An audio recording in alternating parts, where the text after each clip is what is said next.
name's Kyle Harris. I'm the CEO of Brainlet. Thank you very much for staying. I know it's been a long day. Hope everybody learned a lot. Real quick, I'd like to introduce the panel. We were out talking earlier, and they were talking about their respective careers, what they do. To understand the level of expertise that each of these guys have, clearly their titles and roles kind of show it. I'm losing panelists too. That's crazy. But one of the nice things about these guys is they each have something that's kind of unique. You know, Ryan was a Major League Baseball player. That's kind of fun. Alex was a bomb squad guy. And I said to Nathan, what should I say about you that is unique? He said, well, I'm not a bomb squad guy, and I didn't play baseball. So, but if you look at the organizations these guys come out from, we have Venue, NBA team, we have racing, both Indy and IMSA, and then also Ohio State, which was preeminent, college football team. So they're all customers of ours, and I tried to bring a panel that would show everyone here kind of how different organizations use technology, how they innovate technology. Real fast, I'm going to run you through what we do, so you get a little bit of a sense of what they'll be talking about when we get to them. But real fast, Brainlet was founded by the guy that created Bluetooth. It's a light tech platform that makes indoor spaces healthy. So every single day that you work in an office under light, you're actually not healthy. When you work in a biocentric space, is what we deliver. We lift your natural hormone levels where you have better energy and focus, and then at night you're going to have better melatonin build, which means you're going to sleep better, have better sleep cycles, lower sleep latency. So the underlying technology deals with a particular set of photoreceptors in the eye. Visual light is how you see. It's the pictures that your eyes take. We deal with a different portion of the eye, which is the non-visual component, and we're putting certain spectrum of light to trigger an endocrine response, which then is how you load energy through cortisol, and then when that then sets, you drive melatonin and training.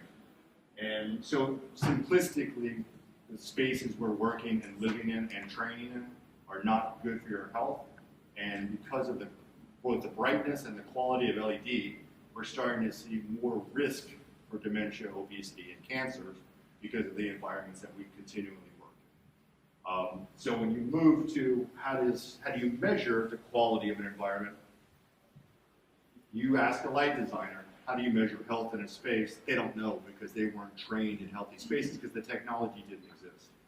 So when you think about the concept of the spectrum moving throughout the day, the sun rising and setting, changing color, changing certain spectrum, that movement has to happen to you correctly. When you're able to move an organization, so you take all of the 53 players on an NFL team, and you shrink their populations to a common first kick, or puck drop, or first tip, that's the science that we are able to apply to a venue or even to a workplace to bring different individuals to a commonality of focus, energy, and performance, and then after the game, change the environment that they're leaving the building in so they go home and go to sleep faster, recover better, and so that's the cycle that biocentric light creates. There's common consensus. There's about 2,800 white papers that talk about the power of light. A couple of things is poorly designed spaces are unhealthy, and you want to be able to try to deliver light that services the individual through personalized light. And probably the biggest misnomer in the marketplace is circadian rhythms, if you don't get them right, that's both a function of jet lag, is a version of bad circadian alignment. When you get it correct, you're energized, you're focused during the day, you're sleeping better at night, and that's the healthy cycles that pretty much everybody should want from where they live and work. High performance teams can drive to it a little bit easier, but there's no reason you shouldn't be sitting in your office in a high performance biocentric environment. How do we measure it? If you have a biosensor or a Whoop, Garmin, Apple, when you sit in our environments, you'll see your sleep scores change. So these were 4 individuals from one of the leagues at their home offices 3 days a week. The level of impact in their Oura Ring scores was pretty profound within about 7 days. So you're chronically underlit, and when you work in our environments or live or train in our environments, you actually get healthy very quick, and you're raising the baseline health of the whole organization. It's passive. You don't have to do a single thing differently. If you're already have a good diet, good workout, good training, good supplements, we're basically raising the holistic base for the whole organization. You know, different places that we do, and we have the whole Nokia Arena in Helsinki. Canadian Premier League has renovated their headquarters. Sacramento Kings have done their locker room, and we're proceeding to do some more stuff. If you know anything about Golden One Arena, when it opened, it was considered the greenest, most state-of-the-art arenas in the NBA. Rahal Racing has our technology in their gym, so people that come into their spaces are working out around biosynthetic light. And then Ohio State uses it in their training facilities for their robotics team.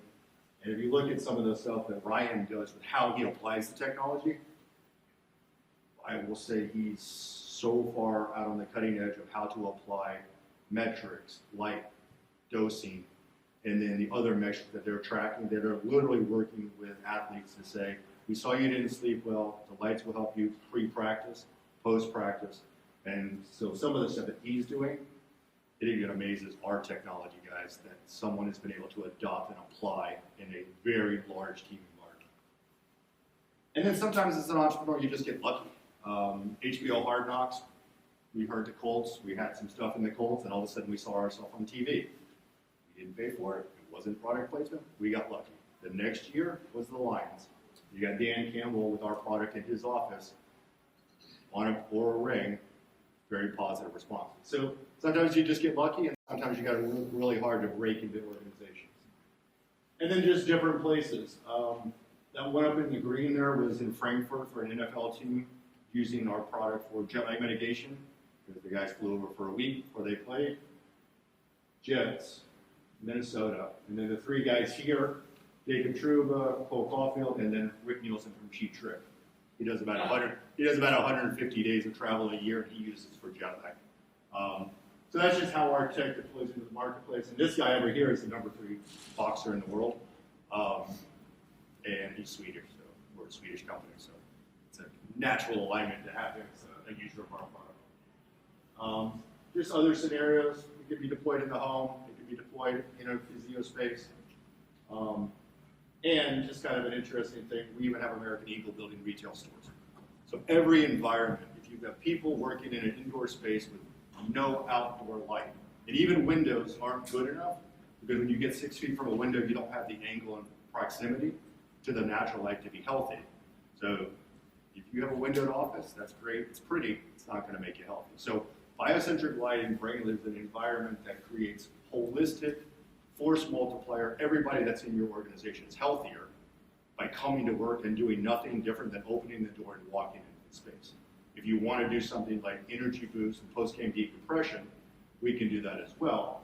But when you talk to these types of guys on how they both evaluate technologies, and if you look at their organizations from, I'm going to kind of describe them and they'll come back with this, but so Ryan deals with a driver and a pit crew and mechanics, 18 to 50, broad range of skill sets, physicalities, maybe not the most physically fit in some cases, but high stressed environments.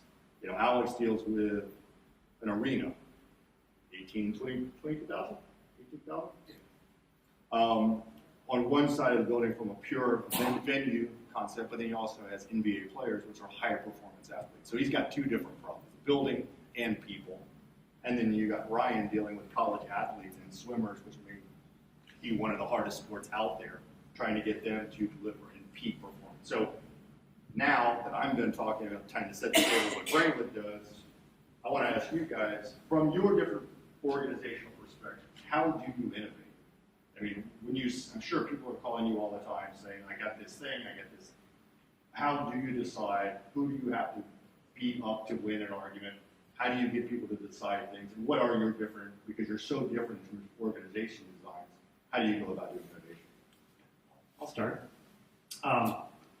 First, thanks for that introduction. Luckily, I have not given up a home run here at City Field in the past, so that's good. As far as when it comes to innovation, we're in professional motorsport. Rahal Lanigan Racing, we got 3 full-time car entries in the IndyCar series, as well as we're a BMW factory team in the IMSA series. It's the highest form of racing that BMW does. When we talk about innovation, that's what we do.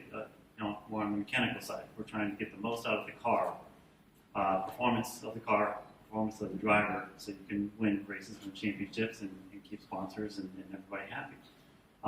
So when it comes to innovation, just real quick, our BMW team, it's a prototype car that'll never go into production, but the research and development going into that will eventually be put into autonomous driving cars. So if there are so many things that our engineers they're trying to control variables, inputs of the car, and getting feedback from the driver, the human aspect is the one thing that we really can't control. So from a performance standpoint, I try to look at our stress points. Stress is the big thing for us, as is with most of our professional sporting events. So what can we do to minimize that stress, get them out of that sympathetic nervous system state, but also help them sleep better at night. In our world, and my belief is sleep is your best performance enhancer. Sleep is your best performance enhancer there is. You can't get sleep, there's no point in implementing all the other stuff. So we've came across the technology with BrainLight, to help them sleep better at night, get more focus and energy throughout the day, and it's been a game changer for us. Yeah, you got to have the conversation. I mean, that's where you start. A lot of these things happen. We're doing work this year, but there were conversations that took place a couple of years ago. So if you think about it, it's not going to happen overnight. And if you're lucky, you great. I'm at the intersection of the business operations, managing everything from sports across entertainment, not just within a venue, but across a very dynamic district, a hotel, and all these things colliding. So when you're looking at ownership interests, when you're looking at team interests, you're looking at the league's interests, you're looking at the entertainment side of the world, right? It's a robust and very dynamic portfolio. We're listening and we're talking to so many different stakeholders within not only their disciplines, but then how they also coexist within that same space, right? We use terms in sports, the home advantage, home field, home ice, right? It's your home. And many of you are innovating and using technologies in your own home, but it doesn't translate to the work environment, right? So very micro kind of, examples of what you're willing to do in your space under your investment. But the things we're trying to do has to scale and it has to be understood across a much larger portfolio. They're bigger numbers, right? And some of the bigger debates at the end of the day are like, well, who's going to pay for it, right? And sitting on the side that I sit on, I have relationships with our GM, our AGM, the Montes and the Letts of the world, the Coach Browns and the Jordy Fernandez and the players, and Tina Murray, if you're out there. You have to have talent, you have to have intention, and you have to have a conversation. And I'm dead serious about this. We're here because of this relationship. Because I'm listening to those that are incredibly bright and thoughtful and looking ahead that say, hey, do you have a few minutes? Can we just talk about what I see as something that's going to be beneficial, incredibly important? And it's much like passing legislation, right? You have to get buy-in. Everyone has to advocate for one another, because if you just ran into our office and said, hey, I need this, good luck with that, right? That doesn't happen in any organization that quickly. Unless you've already built a significant, base of equity and results where all of a sudden you can move and pivot on a dime, which I'm glad to say is, our organization is the Sacramento Kings and the Golden One Center. The building opened in 2016 as the first 100% solar-powered indoor-outdoor arena in the world with the Tier 4 data center.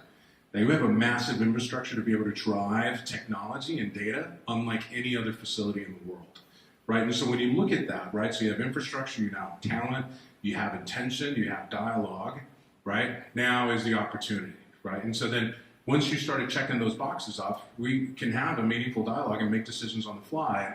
The smaller decisions that led to that success, right? We opened with a bang in 2016. Those conversations were happening in 2010, 11, and 12, right? By the time you open a $500 million project, there's a lot. And since then, we've continued to innovate, evolve, and change. And every year we're looking for something to, and it's an organizational effort, right? And I get it, because I sit at that intersection between the do's and the don'ts and the wants, and hey, this is cool. And what we always put back on everybody, right, in these partnerships that we work on is you also have to do the work, right? One thing, you got to do the math, right? We don't say no, but let's do the math, and then let's do our homework. and let's reach some point of justification, just like if you're trying to pass legislation, and see where this can go.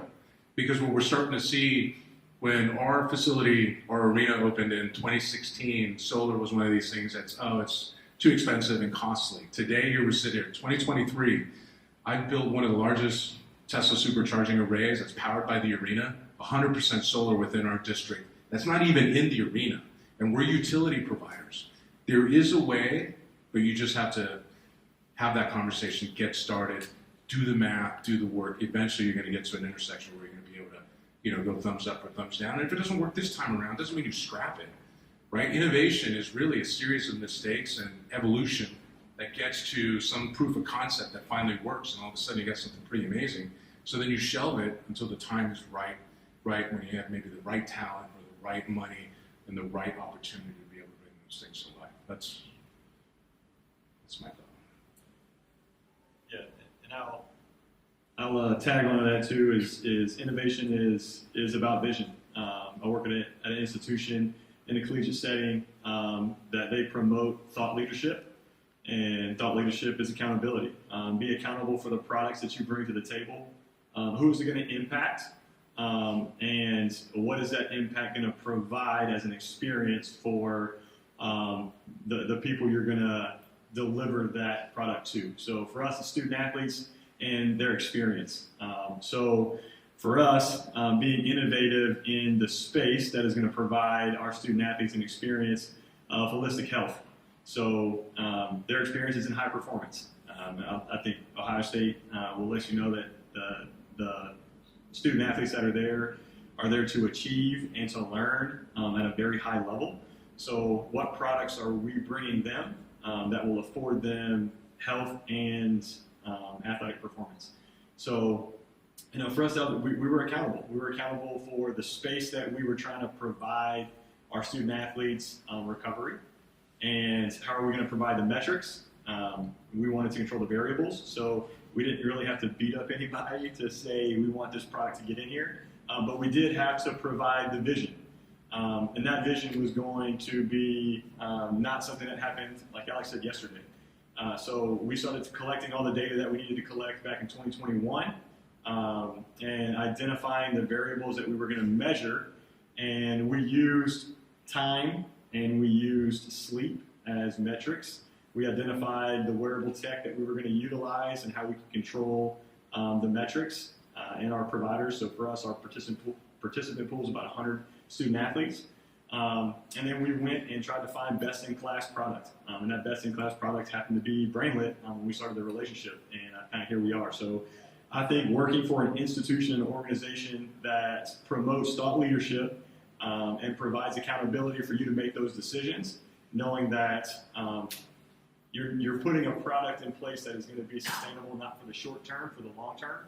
And when you can prove long-term health and the product that you're going to get in return is performance that is going to be shared by a lot of people, it's pretty impactful stuff. So I do want to add the intersection of Brainlit and our work that we did this year, piggybacking up what I said, the conversation.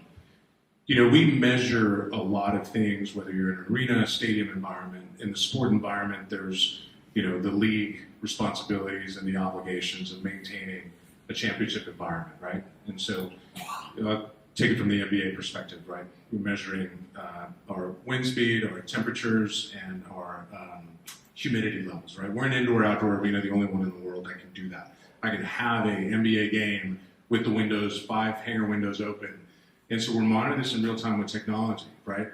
And what I've learned over 3 sports now, baseball, the NHL, and now the NBA, right, is that you're managing all this information. But it's interesting that once you move off the court or off the surface, right, it tends to drop off. You stop measuring all those things. And now you go back to measuring the athlete. But we're not measuring, right, all the other things that are connected to that player or that staff experience that are just as critical. So I'll give you an example. I take you from a theatrical lighting environment such as this, and then I'm going to thrust you right around the corner and say, run out the tunnel and jump on out into an NBA court under very extreme lighting conditions, sports lighting, right, which is measured, monitored at every minute. You can imagine the transition, right? it's just like an artist that comes into our facility, right? Or they're coming in, they want low light levels that mimic and replicate what's happening on stage. They are working within these environments, and so we need to do that. And so what we quickly found was that the immediate opportunity was within our locker room, because the shortest distance from the locker room straight down the tunnel onto the court was we wanted to train and live in the same environment that you're expected to win. And so it's the same thing we did on the court in our practice facility, which is part of our facility. We have 3 incredible floors, 2 primary floors that are dedicated to the training aspect. But what we realized when I came on board 5 years ago was that we had industrial lighting in this space. We didn't have sports lighting. So as I started writing up the justification about a year and a half prior to that we were going to make the improvements to our sports lighting in and around the courts, but then also in and around the performance spaces, our locker rooms and whatnot. And the locker room was the first of several projects that we'll do where Brainless technology is going to coexist with our athletes, and it's a noticeable difference. And I'm just telling you right now that most of us maybe sometimes take it for granted, but not all lights equal. And the reality at the end of the day is that we've already seen, you've got the data that's next to me. I'm giving it to you from the business operations, the cultural aspect, and the intent and the direction that you're going in. A noticeable improvement already in just the way people feel about the space, understanding that you've already invested in what's best for them. Not sure how to follow that one. So you guys are down in the nitty-gritty. Any kind of interesting anecdotes about how people respond? What was your initial thought? Was it skepticism, no way, voodoo? And then how did you go through the process to kind of get to where you were comfortable to ask for it? And then, is there anything from a star athlete or someone that said, wow, that's kind of cool too? So what's fun about what you've seen? Well, as far as how do we get buy-in? Luckily, I've got an ownership group that trusts my opinion, what I think is best for the team. As Kyle alluded, my age range of athletes is 18 to 58 as far as the guys that go over the wall and do piss-ups. We're not NASCAR where they're all former NFL athletes. They're hired as mechanics first and athletes second. So I've had to change the culture over the last 3 years since I've been a part of the organization to get them to understand that, hey, I do truly want what's best for them, knowing that, hey, if you just trust me, if I can improve your strength, if I can take your pain away on the injury side of things, you guys are going to be willing to do more things. So when I go to the ownership and say, hey, I don't ask for a lot every single year. So again, they trust me that when I do come with an idea or something that I want on the performance side, they usually buy in and say, yeah, sure, no problem. And then as far as as Kyle alluded, we've got the Alvin units in our weight room. So the majority of the people that come in and work out throughout the day, they're getting 45 minutes to an hour worth of sunlight, centric lighting, working out. And a lot of times you'll see guys just kind of trickle over to underneath a unit to do their bent over rows or whatnot. It's like, or I come in first thing in the morning, I see 2 guys hanging out just drinking their coffee underneath the light, just because they trust that I know what's best for them, and I'm educating them along the way of why we're doing it and the value and the importance. As far as with our BMW team, we do endurance racing. So, for example, the Rolex 24 Hours of Daytona. Eventually, soon, Brainless will be coming up with a mobile pendant, so I can take a unit to a racetrack with me. So where we've got crews mechanics working on the car at 3 a.m. trying to get ready for a race, I can dose them appropriately so they're staying awake and alert and not making mistakes putting the car together. So it's been a valuable tool, and I'm really looking forward to what we can do together moving forward. I'll make this quick because I want you to have the final word on this. But master the fundamentals of your core business before you start. I take a page out of I think Pop's known in San Antonio for the basics, the fundamentals of playing basketball. Do that incredibly well in your business. Master that, and then you want to get innovative and start. They're going to intersect.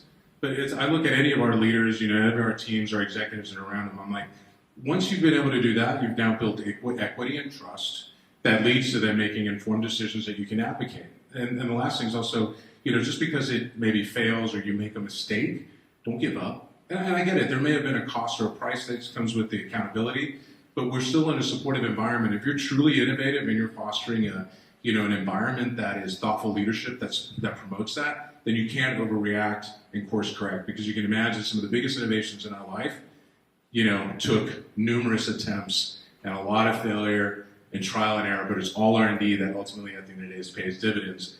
But once you finally get to that intersection, you build trust based on those fundamentals. I think you can create some of that meaningful change and then take ownership of it, accountability, and it's just like anything in life.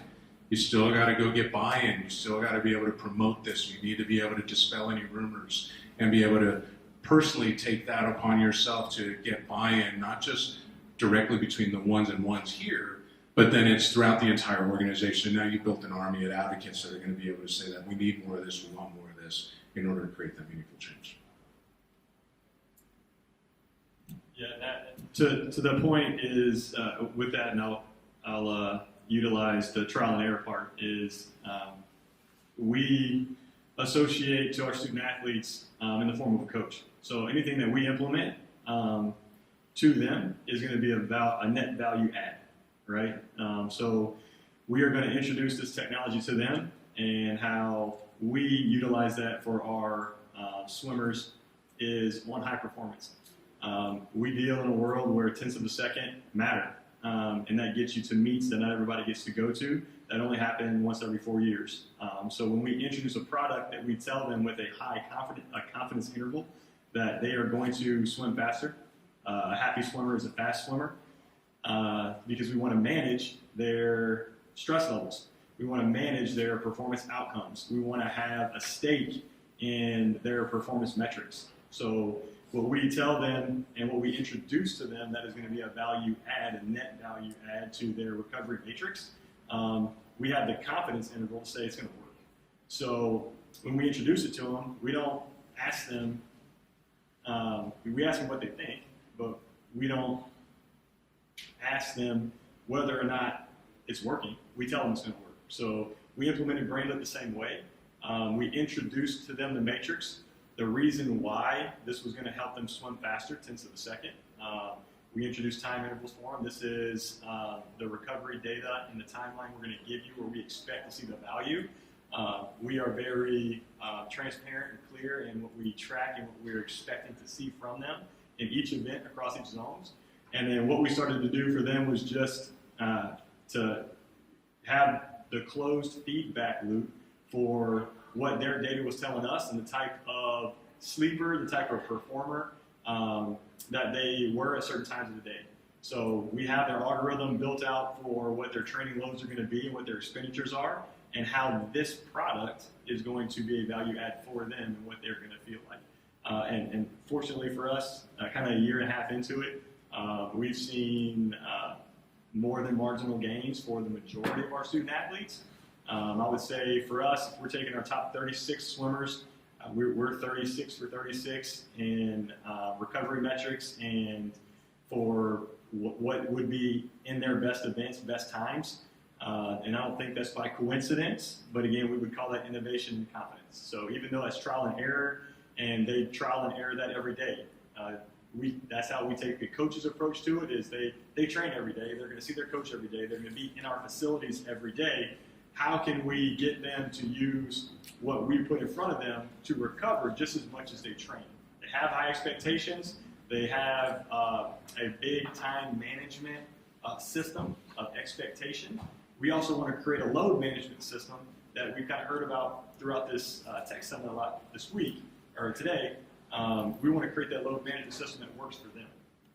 Can I get 10 hours of their week dedicated to recovery that can be passive, that'll be a value add they might not think is going to benefit them right now, or let's say they think it's benefiting them in their 6 to 20 to 30 or hour-minute dosage, that's also going to see a value impact in their sleep matrix at nighttime. So that's kind of how we put the algorithm together, but really it's utilizing the confidence interval to them saying it's going to work. So I think we're running out of time. So just to kind of sum it up from our perspective, every one of us sits in a building, the light's not making you healthy. If you can look at your building to be a force multiplier to raise the enterprise holistic platform for every single person. A lot of professional sports focus on the players individually. The players get a lot of great stuff. But when you think about the number of people that are spending 6, 8, 10, 12 hours, 16 hours during the season in a space supporting them, all of these people become healthier. And then, when you start to apply that the building is something there's light in every building. So make that building a value-added contribution to your efforts. And then you help everybody, yourself included. Thank you very much. I hope you guys learned a little bit. And you guys enjoyed these experts. It's great working with guys like this that are so good at what they do. And then they look at our stuff and tell us that they think it's good too. We like that. So thank you very much, and have a great evening.